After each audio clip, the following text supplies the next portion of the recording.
Greetings! It's always so good to meet up with you again. I just love giving you these tutorials on menopause. And one of the best things about these videos is that I can address all the nitty-gritty stuff that affects your menopause management. Of course, I teach you all about the scientific and social factors that impact your menopause, but that's not all. I also like to address environmental factors. And that's what we'll discuss today. This material is not in the book or the notes. You see, you're not the only ones who are continually learning. I am too. And sometimes a topic just gets my attention, and I go and I research it in great depth, and then I narrow down my research for you in a video tutorial.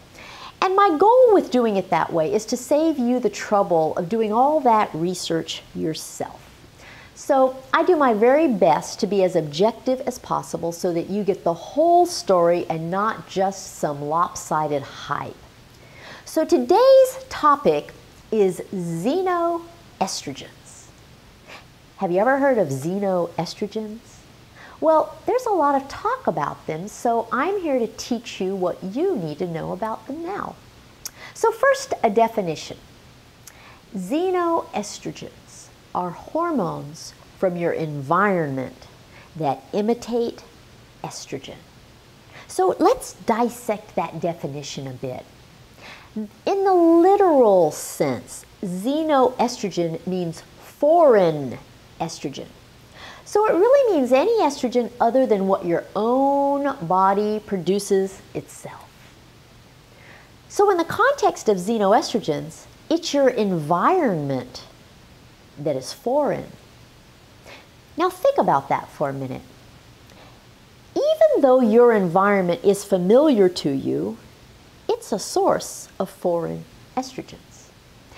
In other words, the term xenoestrogen implies that the estrogens from the environment are foreign. But tucked into that definition is the idea that xenoestrogens are estrogens that are secretly lurking in the environment in places where you least expect them. They're estrogens that get into your body without your knowledge or consent. They're estrogens that are invisible as estrogens, and you ingest them unknowingly. I think of xenoestrogens as being something akin to the estrogen boogeyman. Unexpected, dangerous, undesirable, and something about which you should be very wary. The next part of that definition states that these substances imitate estrogen.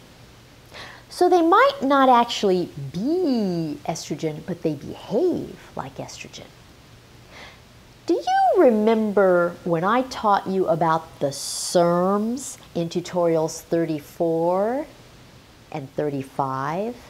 Well, these xenoestrogens behave like SERMs. They can park in a parking space designated only for estrogen. So you'll remember the puzzle pieces. And the puzzle pieces, this is an estrogen receptor. So this is an estrogen molecule in your body, and it has this space where it can accept a hormone of estrogen. And it's estrogen parking only. Only an estrogen can park there. Well, xenoestrogens can park in the space for estrogen. They're allowed to occupy the estrogen parking space. So let's list all the sources of foreign estrogens in your environment. They include all sorts of things, including pharmaceutical estrogens, phytoestrogens, animal estrogens, mycoestrogens, which means fungi, chemical estrogens, industrial estrogens, cosmetic estrogens, and agricultural estrogens. As you can see, these xenoestrogens come from just about every category of product available to you in your environment. So xenoestrogens are important because they are everywhere, literally. And because they're everywhere, it's almost impossible to avoid them entirely. I mean, your environment is planet Earth. And planet Earth is covered with xenoestrogens. Oh, and it doesn't help that some people call them endocrine disruptors. So there you are, trying to live your life in your normal environment with endocrine disruptors called xenoestrogens lurking in absolutely everything with which you come into contact. Sounds like something of a horror movie, doesn't it? Invasion by the xenoestrogen endocrine disruptor body snatchers. But like so many things in our world, hype, scare tactics, and extrapolation pollute the actual facts in a way that make it really difficult for you to live your life in your environment and keep a realistic view of xenoestrogens. Now, before we delve into all the different things that qualify as xenoestrogens, let's discuss the consequences of exposure to them. Why do some people tell you to avoid xenoestrogens? Most of the focus on xenoestrogens comes from the alternative and complementary camp. And the reasons for ridding your environment of all xenoestrogens include all of the following. Reason number one is that they claim xenoestrogens cause estrogen dominance. I gave you a tutorial on that. It was tutorial number 74. You should watch it if you haven't already done so. Reason number two is that they claim xenoestrogens interfere with your normal hormonal balance. Reason number three is that they claim xenoestrogens can cause all sorts of gynecologic problems. Reason number four is that they claim xenoestrogens cause precocious puberty. I doubt you can do much about that at this point in your life. Reason number five is that they claim xenoestrogens can interfere with reproduction. Again, it's probably too late to matter for you. Reason number six is that they claim xenoestrogens can supposedly cause breast cancer. I said supposedly because there's no proof to that effect. Reason number seven is that they claim xenoestrogens can supposedly cause uterine cancer. Again, I said supposedly because there's no proof to support that. And reason number eight is that they claim xenoestrogens can feminize men. And there's nothing to substantiate that claim either. As you can see, those who promote the avoidance of xenoestrogens have covered all the bases as to why they're dangerous. Okay, so now that you know all the risks or supposed risks of xenoestrogens, let's talk about all the sources of these body-snatching substances. I'll divide them into categories. Let's start with pharmaceutical estrogens. So we're talking about all these estrogen products, pharmaceuticals, many, many different products. These are the estrogen products that are made specifically as a product to put in your body to function as estrogen. I don't know about you, but I don't think of pharmaceutical estrogen products as xenoestrogens. I think of them as an external estrogen source that is a known estrogen source that you ingest intentionally. And if you take it for the specific purpose of functioning as an estrogen, I don't think of it as the estrogen boogeyman. You know what they are. They're labeled as estrogen. You ingest them knowingly and willingly. So while they are estrogens, I don't think they belong in the category of xenoestrogens. Next in line, we have the phytoestrogens. Phytoestrogens are all the plant sources of estrogen. And plant sources of estrogen can be in the form of foods or in the form of botanicals and herbs. In videos 25 to 30, I taught you all about the foods that contain phytoestrogens. There's a big, long list of them. Here are some. There's tofu and tempeh and edamame or soybeans. So you've got a lot of phytoestrogens in the form of food. And then in tutorial number 31, I taught you all about the botanical and herbal sources of estrogens. So here are a few: soy isoflavones, wild yam, red clover. There are many more. So that's another long list. I guess you could argue that if you didn't know you were eating estrogen, that phytoestrogens could constitute xenoestrogens. But you're a student of Menopause Taylor University.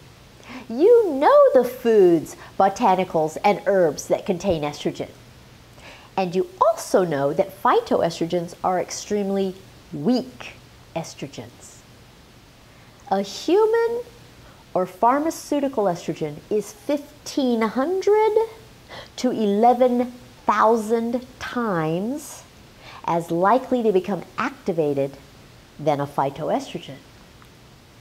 And a human or pharmaceutical estrogen is 100 to 1,000 times stronger than a phytoestrogen. And the estrogens and phytoestrogens are not hidden. You know they're there, and you can choose whether or not to ingest them. So phytoestrogens are not boogeyman estrogens that should instill fear in you.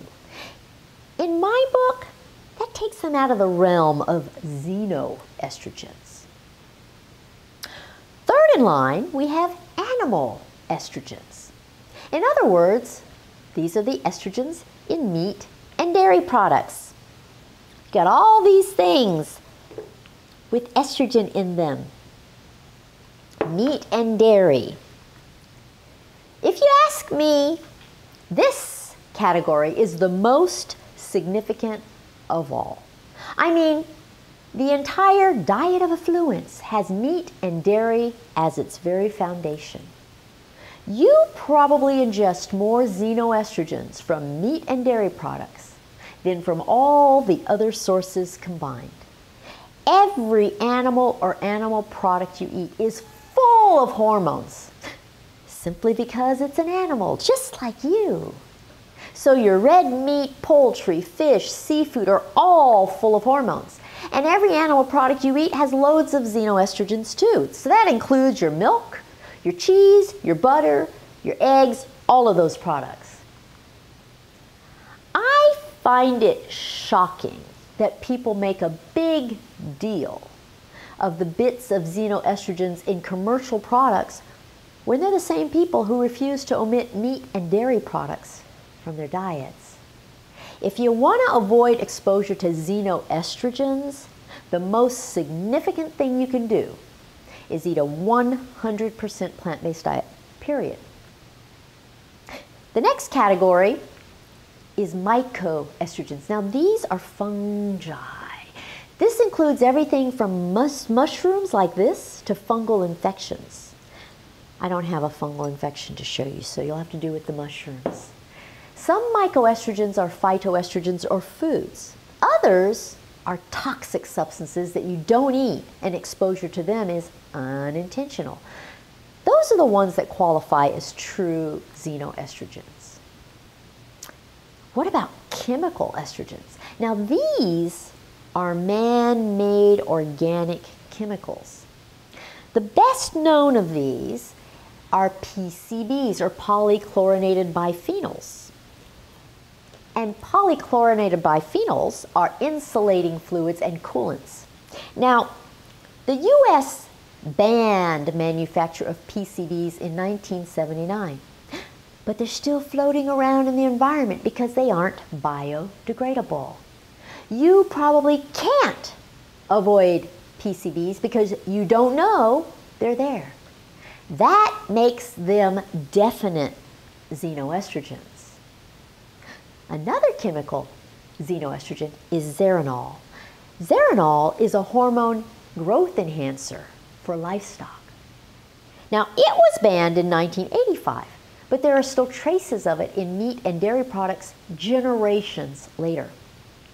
You can avoid zeranol by omitting all animal products from your diet. Okay, what about industrial xenoestrogens? These These are the things produced by industries in providing products for public use. This category is huge. It includes all sorts of things. You've probably heard of BPA. BPA, it's an acronym for bisphenol A, and it's used to line food and beverage containers. So water bottles, containers for storing your food. This is one of the highest volume chemicals produced worldwide. It's actually quite weak in terms of its estrogen strength, and you can decrease your intake by using all glass containers. What's next? Have you ever heard of PCBs? You know, all these acronyms, everything's got an acronym these days. PCBs are polybrominated biphenyls. And PCBs are flame retardants that are added to plastics to make them burn resistant. And they've been used for computer monitors, televisions, textiles, plastic foams, building materials, furnishings, motor vehicles, you name it. So your computer has them. You use your computer a lot, don't you? Now, the U.S. banned manufacturing of PCBs in 1976, but they're still floating around in your air, water, and soil because they don't degrade easily. And that makes them definite xenoestrogens. Another industrial xenoestrogen is dioxin. Dioxins are toxic chemicals that are released during combustion in pesticide manufacturing and in paper production. Paper, we use paper for all kinds of stuff, and guess what? You've got dioxin in it. So it's released into the water supply, and the most common way humans gain exposure is through consumption of animals that depend on the water supply. So that's another xenoestrogen you can avoid by simply eating a 100% plant-based diet. And there are xenoestrogens in cleaning products too. So everything you use to clean your house, hey, that's an excuse to neglect cleaning your house, right? And now we come to a category that is probably of greatest concern to you. Cosmetics. That's right, sorry to disappoint you, but all those cosmetics that make you beautiful contain xenoestrogens. The biggest category are the parabens. Parabens are lotions. So all the products that come in the form of a lotion or cream are likely to be xenoestrogens. This includes sunscreen. So does that mean you should stop using sunscreens and lotions? Well, remember, I've told you that everything has both benefits and risks. Your job is to know the benefits and risks, and then you have to decide what's best for you. The xenoestrogens in these cosmetic products are very weak, so it's not like you're overdosing on estrogen. Nail polish and nail polish remover are culprits, but so are perfumes, liquid soaps, hairsprays, all the things that you use to be beautiful and clean. The name of the product category that you'll find in most cosmetics is phthalates. And phthalates are ubiquitous in beauty products. You'd probably have to go without any beauty products to avoid these xenoestrogens. And you'd have to ask yourself if that's worth the trade-off of not feeling beautiful. And finally, that brings us to the category of agricultural xenoestrogens. I left this one for last because, surprise, you'll really have difficulty avoiding these. Agricultural xenoestrogens include all the herbicides, pesticides like DDT, and insecticides that are used to grow all the fruit and vegetables, feed all the livestock, and kill all the creepy crawlers that interfere with agriculture. But all these agricultural xenoestrogens are in your air and soil and water. And it's probably impossible for you to avoid them. I mean, you'd have to stop breathing the air. So as you can see, xenoestrogens really are ubiquitous. Now, if you're as inquisitive as I am, you'll start asking questions. And my first question is, well, If there are xenoestrogens, what about xenoprogesterones? Why doesn't anyone talk about environmental progesterones? You know I researched it for you, don't you? Well, I found very little on xenoprogesterones compared to what I found on xenoestrogens. And I assume that's because the people who scare you about xenoestrogens are the same people who promote progesterone. But alas, I essentially discovered that xenoprogesterones are found in all the same places that you find xenoestrogens. Go figure. And then I just had to research xenotestosterones. I mean, hormones are hormones. But that was a completely futile research project. I found hardly anything. No studies, no inquiries, nothing. One source even stated point blank, strangely, while there are many molecules found in our environment that activate the estrogen receptor, there don't seem to be any sources of testosterone, nor do I know of any xenotestosterones. Tisk, tisk, tisk. Why is it that everyone targets estrogen as the bad guy and demonizes estrogen while glorifying testosterone? So there's your primer on xenoestrogens.